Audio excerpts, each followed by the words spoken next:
Hey, good morning. It is June 20th, 2020, and we are doing White Fragility by Robin DiAngelo. This is the 11th video, and the last video before I do the reread.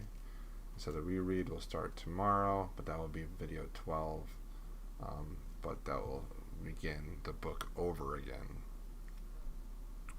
So in this part here, it talks a lot about white women's tears and some other things that I made notes on. So let's go ahead to the notes and just kind of talk about what I wrote down. White women's tears. Emotions are the result of the frameworks we're using to make sense of emotional settings.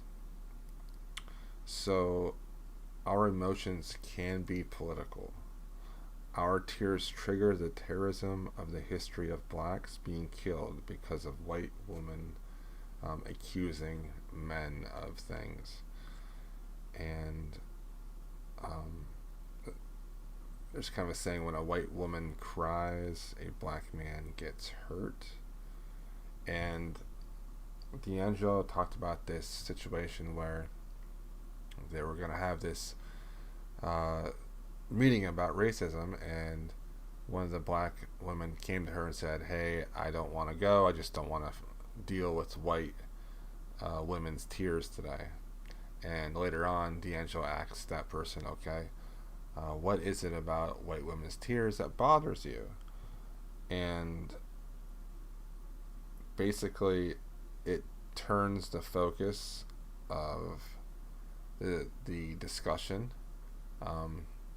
from the black individuals to the white women. The attention ends up going to them to try to comfort them, and the person that was wrongfully ignored, the person of color, gets completely forgotten about. And so DiAngelo made this comparison to an accident. So if a pedestrian got hit by a car, if you would run up and check on the person that hit the pedestrian before you would go and check on the actual pedestrian that's in the street, that is kind of like what white tears does for people of color. And that was very interesting to me, because I never really thought about that. I never thought about our emotions being political as well. So that's definitely something I need to digest a little bit. Men, their emotion usually will be like getting upset when they're accused of racism. Their white fragility comes out. They'll try to intimidate. They'll have like simplistic answers, like, "All we need to do is do this," reverse racism, like they're the ones being people are being racism towards them. They'll channel switch to talk about class. That's definitely something I've done in the past when racism topics have come up. I've changed the subject to class at times, and I realize now that that's not that great of a thing to do. And then men will explain away the experiences of people of color. And I guess that's one of the things that was talked about, is making sure that we don't try to reframe or help people of color express their hurt, their emotions, their experiences, because it's basically saying that they're not able to do it themselves and they have to have a white person do it for them, which is not good. So we must be racially uncomfortable and control our emotions during these situations. It's okay to be uncomfortable. It's not okay to use our emotions to change the conversation towards us.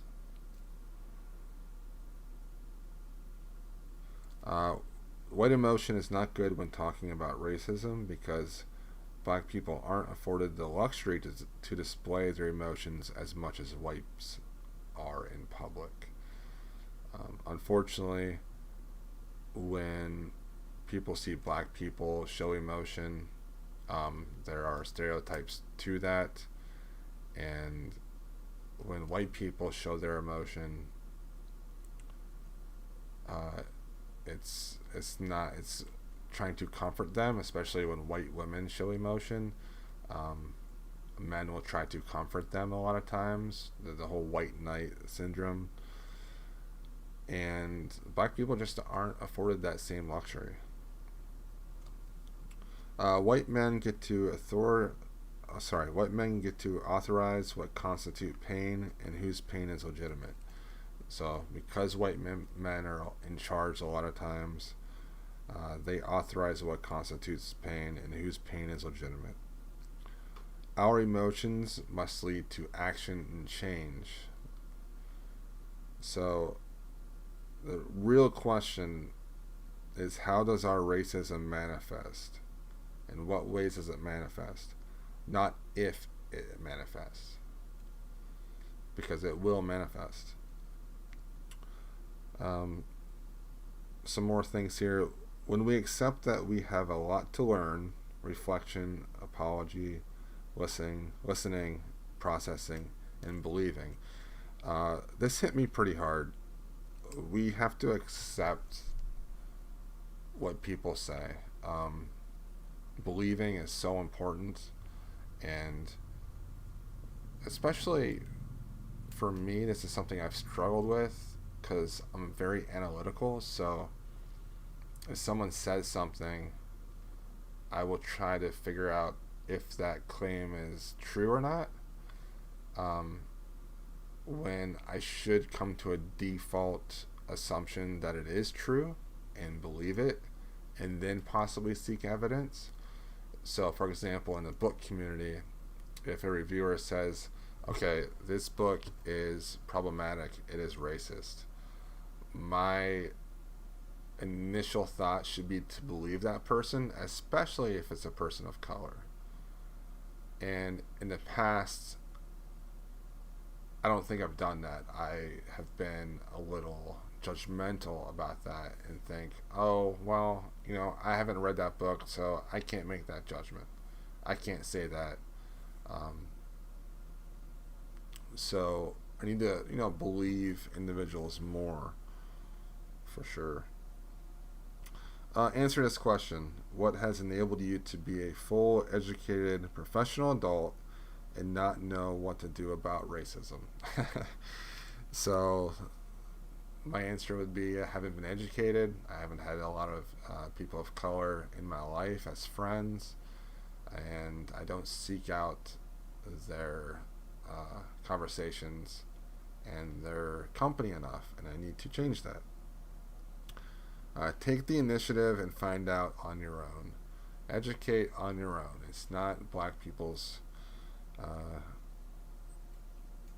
the responsibility to educate you. Focus on the impact of the behavior. Accept that your behavior was offensive. So when you go and talk to somebody about what you might have done, you have to focus on what you did wrong and accept your behavior as offensive right away. Never use like if I offended you. If I offended you is another way of saying you are so fragile or sensitive that this might have offended you. You have to say, okay, my offensive behavior was wrong. Accept it. Feedback on our racism from a person of color is a sign of trust. Once people of color are starting to talk to you as a white person about your racist tendencies, that is a sign of trust, and that is a great thing, because a lot of times it will not happen.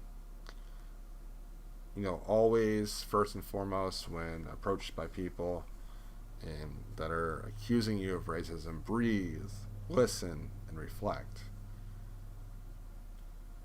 Robin DiAngelo talks about the most important thing that we should do as white people, and that is break the silence of racism with other white people. We need to talk about it more. Be less white, be more radically aware, and break white solidarity. Stop trying to change or correct others, change yourself. It is white people's responsibility to be less fragile. Stop looking to people of color for reassurance you are all right and not racist. So in conclusion, she says, our institutions are designed to reproduce racial inequality. So these are the main points I feel like are in this entire book. Our institutions are designed to reproduce racial equality through a systematic system of racism. Stop the good and bad binary. Racism, racist, good, non-racist, racism, bad. Stop that binary and keep educating yourself and try to get better and try to be better throughout your entire life. You have never arrived. So have some humility that you're not going to know everything. You haven't arrived yet. It's a process. It's a growing process.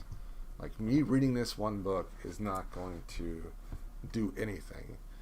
I'm going to have to read many books. I'm going to have to, seek out more black people in my life. I just need to be more comfortable being called a racist, be more comfortable talking about race. So starting tomorrow, I'm going to reread the book. And my goal with rereading it the second time after just finishing it is to find things that I can memorize and remember so that when conversations come up about this book or about racism in general, that I'll have something that I've memorized that I can fall back on and talk about. So that's my main point with rereading this book. So I'll see you all tomorrow. I'll probably not listen to the audiobook. I'll probably read it in the ebook. So I'll probably do 25 pages a day, like read 25 pages a day. And that should be about for like 6 days. 6 or 7 days. So not quite as long as I thought it was going to be, but not bad. Alright, thanks for watching.